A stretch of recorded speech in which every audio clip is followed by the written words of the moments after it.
Indeed, good afternoon, welcome. This is KTN Business Today. On this day, the 7th day of December, the year is 2017. From us here at our Mombasa Road studios, it is welcome indeed, karibuni sana.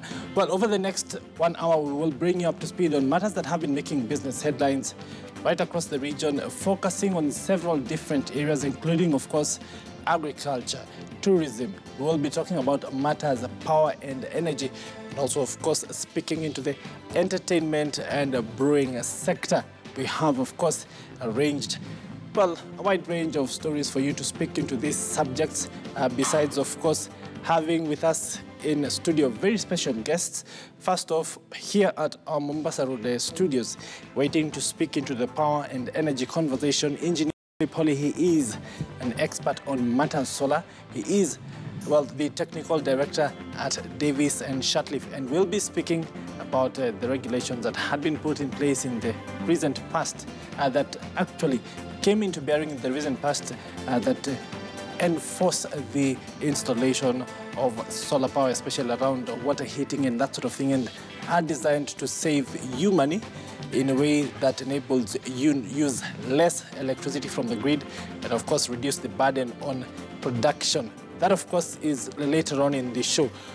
Also here with us in studio, but this time at our City Center studios, is Fred Otieno. He is from Kenya Breweries Limited. He is Head of Innovation, and we'll be speaking into brewing and innovation, the new products that they have put out into the market recently to start talking to, well, the youthful generation, more aspirational, more premium. What exactly is that? You can, of course, look out for that conversation later on the show. Well, as usual, we start off at the stock and securities market. We want to start off with how the Kenya shilling has been doing so far. Of course, the strengthening continues. The fact that there has been a bit of, so to say, well, confidence that has been coming into the market, especially because of the fact that we did swear in a president, and of course the fact that confidence continues to creep back into the economy. Well, start off at the dollar, 102.77, 102.97, buying and selling levels. These, of course, are trends that we expect to continue to see as it continues to strengthen. While the pound buying for 137.38, selling for 137.68, while the euro is set at 121.17, 121.43 buying and selling levels. Well, what exactly is driving the strengthening of the Kenya shilling? Well, let's look at how the NSE itself is doing. Of course, market having just closed a few minutes ago at about 3 o'clock. Of course, our numbers, we hasten to remind you, are delayed by about 15 minutes. So you can expect that these will trend upwards or downwards as the final numbers do continue to come in. While turnover, 870 million shillings worth of shares traded so far. The number of shares traded themselves, 37.5 million shares. The NSE 20-share index currently holding at 3751.10 points. That, of course, is almost steady of what was there yesterday, while the bonds traded so far stand at 2.7 billion shillings worth. Of course, most active stocks that are driving that trade remain Safaricom, 11.48 million shares sold so far. Kenyatta Equity and Kenya Airways. Kenyatta at 2.92 million shares, while Equity Bank has moved to the tune of 2.2 million shares, while Kenya Airways is holding steady at 1.56 million shares traded on this trading day. Well, who are the winners and the losers today? What are the bulls and what are the bears? The winning stock so far, these, of course, are the bulls. Longhorn Kenya Limited, they're gaining 7.48 in day trading to 5 shillings and 75 cents, while Kenya Airways, they're continuing to strengthen, but today is slowing down slightly. It gained 6.67% to hold at 17 shillings 60 cents, while Deacons East Africa is up 6.06% at 3 shillings 50. Well, let's look at the losing stocks of the day. These, of course, are the bears. Uchumi, they are dropping by the highest, 9.76%, on the news that its CEO had quit. And, of course, an successor imminently being announced in the following days. Someone holding fort for him in the meantime. Well, Home Africa down 7.41% at 1 shilling 25 cents. Kenya Power 7.07% down to 9 shillings 20, while the National Nairobi Business Ventures counter is trending downwards to the tune of 5% at 2 shillings 85 cents. Well, that is the barometer of trading for the entire economy. Of course, the Securities Exchange being the one thing that can tell you what exactly is happening around the entire market, essentially because it does have a pulse in every different sector. Well, to the news itself now, and just before we go there, to remind you that we have a guest in studio with us. He is Engineer Philip Oli. He is the Technical Director at Davies and Shatliff, and is here to talk to us later on about what exactly has recently happened in terms of solar heating and related developments. He is an expert in that area, and we'll speak into just how you can make, well, those innovations work for you and save you money. Well, moving on, the Supporting Indian Trade and Investment for East Africa CETA project this morning hosted Indian delegates from different parts of India at the Intercontinental Hotel to encourage and highlight investment opportunities in the Kenyan leather sector. Now, according to CETA, Kenya, Tanzania, and other nations have one of the largest livestock herds right across Africa, and yet the leather industry still remains underutilized. Now, presenting untapped opportunities, Dr. Moses Ikiara, who is Managing Director of Kenya Invest, emphasizes that Kenya has the right scope and capacity for smooth trade with India. Now, the Cabinet Secretary for the Ministry of Industry, Trade and Cooperatives, Aidan Mohammed, said that the government is focused on producing a world-class leather industry that can compete on a global scale. In total, we have estimated that the preferential arrangement Kenya has negotiated is worth about 1.4 million people, or about $29 trillion in terms of the estimated value of the market access. And we are negotiating new bilateral investment arrangements all the time to make this better. We import today nearly 35 million pairs of shoes every year. Every year. To our friend who is in the retail, who was asking the question as I was coming, what an opportunity. You can just come and manufacture and make those shoes here. And we will make sure that you become competitive, and those that are coming in as imports are made to be more expensive than the ones that you actually can do here.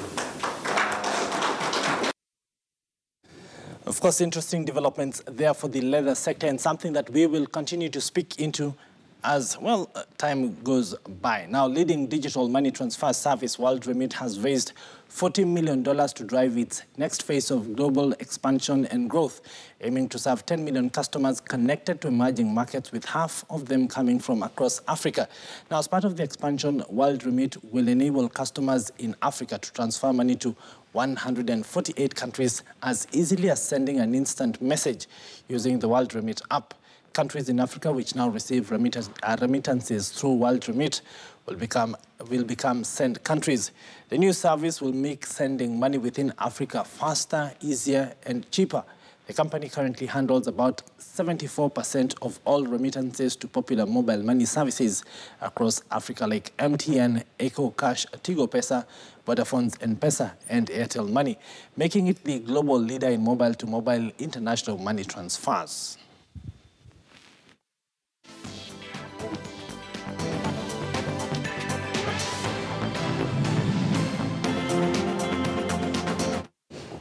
Well, from financial news to, well, something about water, and the government has embarked on the disbursement of some 400 million shillings in compensation to farmers who are said to be affected by the construction of the Karimenu 2 dam project in Gatundu North constituency in Kiambu County here in Kenya.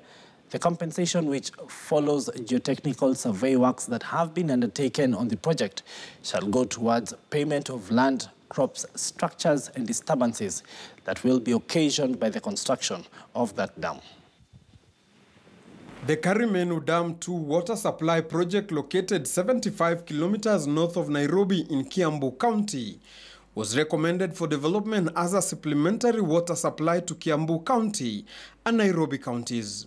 The dam, a 24 billion shillings project, is being financed by the government of Kenya and the China Exim Bank and is being implemented through a joint venture between Avic International Holding Corporation and the Shanghai Municipal Engineering Design Institute.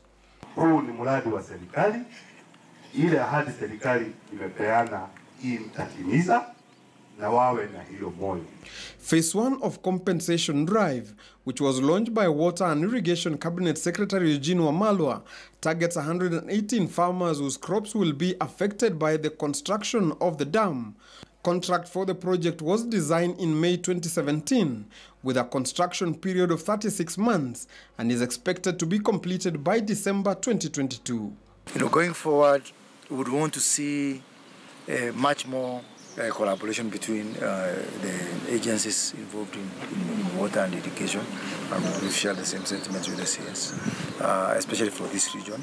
Speaking during the handover of the first tranche of compensation checks to farmers around the dam, Water and Irrigation CES Eugene Wamalwa say the dam will help solve the water problem in Kiambu and Nairobi counties. Mradi huu utatoa stima na tunajua kwamba hiyo stima pia itawafaidi ninyi wenyewe, kaunti hii na taifa letu.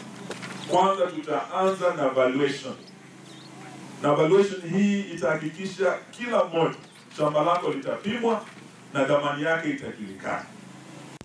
Upon completion, the dam will have a height of 59 meters with a 26.5 million cubic meters storage volume, producing 70,000 cubic meters per day of drinking water, which shall serve 850,000 people in Ruiru, Juja, and parts of Nairobi.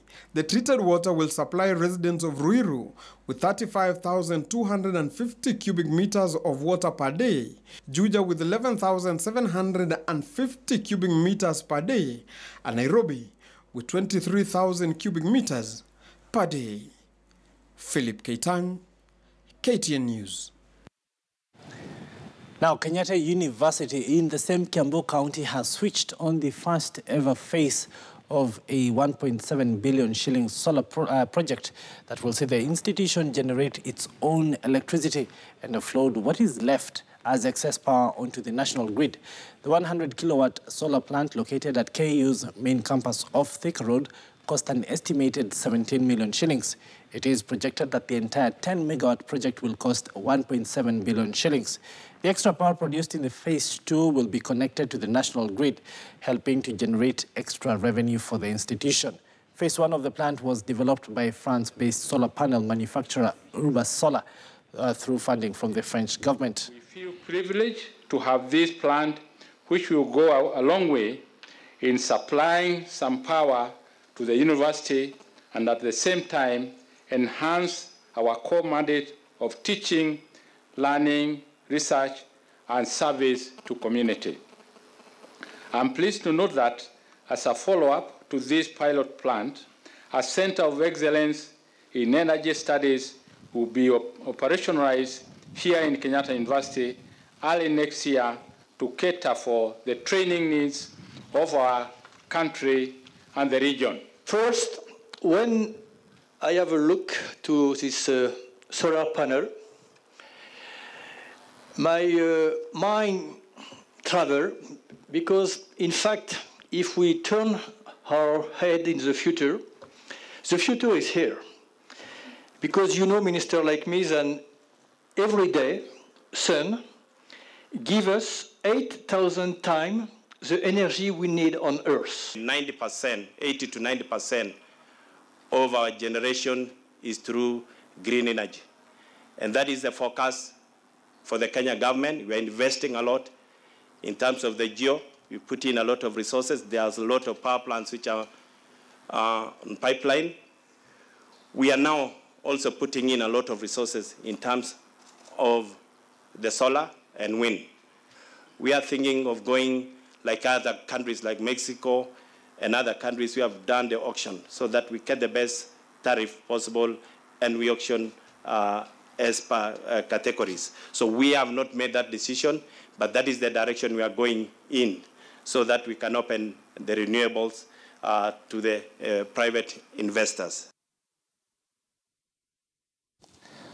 Well, that conversation there is interesting, mainly because the conversation has been about how we can take advantage of what is a sustainable and renewable resource, that is the sun, to enable cost savings when it comes to things like heating water, production of electricity, and various other energy requirements. Well, with us in studio to speak into that very conversation is Engineer Philip Holly. He is Technical Director at Davies and Shatcliffe, and they are experts around the field of water installations, solar pumps, that kind of thing, and many, many other things that he is going to talk to us about. Karibu sana. Asante. Yeah, so first off, the reason this is interesting now is because in the year 2012, there were a raft of regulations that were put in place by the Energy Regulatory Commission. That's correct. Which came into force in June last year. Then a moratorium was again given for 6 months. And this ended recently as last month. So talk to us about these rules and what they mean for people first. Okay. Well, first of all, just to clarify, there are two sets of rules. The first one required all new houses being built to have solar water heating installed. And that was put in place probably about 2-3 years ago. Yes. And that's been in place, and all new developers have been complying or trying to comply with that regulation. More recently, and what's, I think, more relevant to many homeowners today is the second phase of the regulations, which require all existing homeowners using more than 100 liters of hot water a day to install solar hot water systems in their houses. So that's basically the So change. who will measure and how is this enforceable? Well, the ERC will, I believe, work together with Kenya Power to conduct audits to verify, first of all, how much hot water is being used. I believe what they're doing is they're looking at the number of rooms at the house. So if they say anything with more than 2 bedrooms, you're more likely to be using more than 100 liters of hot water a day. And therefore, compliance will probably be enforced via Kenya Power, who could potentially do several things up to and including disconnecting your power supply. But it remains to be seen as to exactly how they will enforce. Yes. So even away from the rules and the enforcement, solar power still remains something desirable, something that would enable a lot of Kenyans who use up as much as a third of their energy consumption just to heat water and that sort of thing. What are the benefits of transferring these sort of energy demand to solar? Right. Well, the ERC regulations, you can think of them as the stick. Yes. But the carrot is actually the energy savings that a homeowner would benefit from by installing a solar hot water heater. And I was working it out the other day. A household with 5 people would use about 150 liters of hot water. The cost of heating that water by electricity is roughly in the region of 30,000 shillings a year. Now, installing a solar hot water system will save you 30,000 shillings a year. And given that the cost of a hot water system would be between, say, 70 and 100,000 shillings, within 3 years you've made your money back. And after that, you're basically saving and making money. So what has the lag been? Because we essentially, even from just a cursory look around, a lot of people don't seem to take this seriously enough. Is it lack of knowledge? Is it a simple ignorance? Or do they just say we are not interested or that sort of thing? Where do you think the challenge is? Well, first of all, I think a lot of people are taking it up and are trying to comply. I think the ERC has done a lot in terms of trying to promote awareness. What maybe they haven't done so much of, which I would have liked to have seen, is promotion of the benefits of installing solar hot water. They haven't really come out that strongly in saying you're going to save money by installing a solar hot water system. Having said that, though, I think there are a variety of reasons why homeowners haven't installed them. One of them is many houses that people live in are rented. So you'd be relying on your landlord to pay the money to install a solar hot water system. So that's a discussion that has to go on between the tenant and the landlord. Kenyans are famous last-minuters, and I'm sure that is also affecting it. But we see a lot more people trying to comply as a business right now. Then let's talk about what can be done to help ease this situation. We've spoken about the carrot that is in the benefits themselves. While we do know that government has given either tax rebates or zero rated some of the imported equipment, what can still be done to start to incentivize this sort of action? Well, in Kenya, I think the government has done a lot. There is no duty on importing of solar hot water systems, and there's no VAT. So roughly, what would have cost, say, 100,000 shillings is costing 50,000 shillings as a system. So there would have been 45% duty on the cost of solar hot water systems. So that's one thing that's been done. The government can look at other countries where more interesting incentives have been provided. For example, in Rwanda, the government was actually paying for the installation of the solar hot water system and looked at implementing a solution where the homeowner or buyer of the solar hot water system would pay that cost over a certain period of time. So that's another example of what could be done. To incentivize. Finally, from your perspective as a person who sits at Davis and Shatcliffe, who have been the pioneers of this in Kenya for a very long time, and from your expert view, what do you think the future holds for solar? In other countries, we've seen people who, even at household level, are starting to inject back into the grid. We have seen people who start to do large-scale projects that encompass even the neighbors, even at the water level, and that sort of thing. Where do you see this industry going? Well, I think solar energy, renewable energy, we're at a very exciting time in solar developments. We look at probably 6-7 years ago, the cost of a solar panel was $5 per watt. That's 500 shillings per watt. Today, the cost of a solar panel is, call it 30 US cents per watt. That's out of the manufacturer. So the price of solar panels, solar PV installations has dropped quite significantly. Now, there's a point that we're always looking for in renewable energy, the point at which the cost of installing solar systems is lower than the cost of buying it from the grid. And I think over the last year, we're just about there. The cost of installing a solar system versus the cost of purchasing power from Kenya Power, they're almost at par. And that makes it very interesting for the consumer. It makes it incentivizes them to invest in solar systems. The government is also looking at a lot of tariffs. Net metering is one that could make it interesting for homeowners. That was very successful in Germany, where actually homeowners could sell power back to the grid, and essentially run their meters backwards. So if that is implemented in Kenya, and I know a lot of people at very high levels are speaking about it, that could also drive much larger scale adoption of solar. Okay, indeed. Thank you very much, sir, for taking the time to talk to us. Of course, there are various other developments that we can discuss at a later date, including, of course, the fact that these are also solutions that are very key for people who are off-grid. But that, of course, is for a later date. Thank you very much for taking the time to talk to us. That, of course, has been Engineer Philip Holly. He is Technical Director at Davis and Shatcliffe, a company who have been pioneers in the field of water installation, solar installations, and of course are at the forefront of helping to drive this industry forward in a way that works for both consumers and other stakeholders. Well, we will soon be proceeding to a short break, but before we go, just to bring you this one next story, that milk processor Brookside Dairy Limited and Walt Disney have partnered to provide the Dairy Fresh Kids range featuring Disney and Pixar and Marvel characters on its packs. Now, through a campaign dubbed Fantastic Goodness, the firm seeks to encourage kids to consume dairy products by adding fun with cartoon characters that kids easily identify with. The Dairy Fresh Kids range comprises of flavored yogurt, white milk, and flavored milk.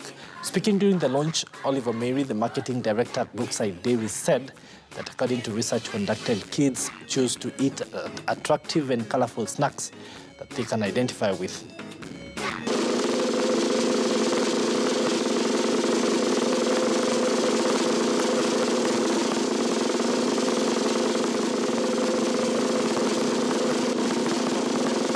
The main aim of the innovation is to present a way to create more value for the dairy industry in general. The brand association is done through a licensing agreement. So we grant a license to a particular partner, in this case Brookside, to have use our intellectual property. Well, interesting developments right there. Of course, the fact that these are international characters that we have recently seen and discovered, and they continue to gain traction with our kids. Indeed, smart marketing at work right there. Now, we want to proceed on that short commercial break that I mentioned, but before we go, well, that was milk. Now we want to talk matters of brewing and innovation. And the fact that after the break, we will have a guest in studio. That, of course, is Fred Otieno. He is the KBL head of innovation. That, of course, is at Kenya Breweries Limited. He will be speaking into just what exactly is being done to, well, again, bring in smart marketing when it comes to the youth and, of course, the upwardly mobile young adults. We'll be back in just a couple of minutes. Do stay with KTN News.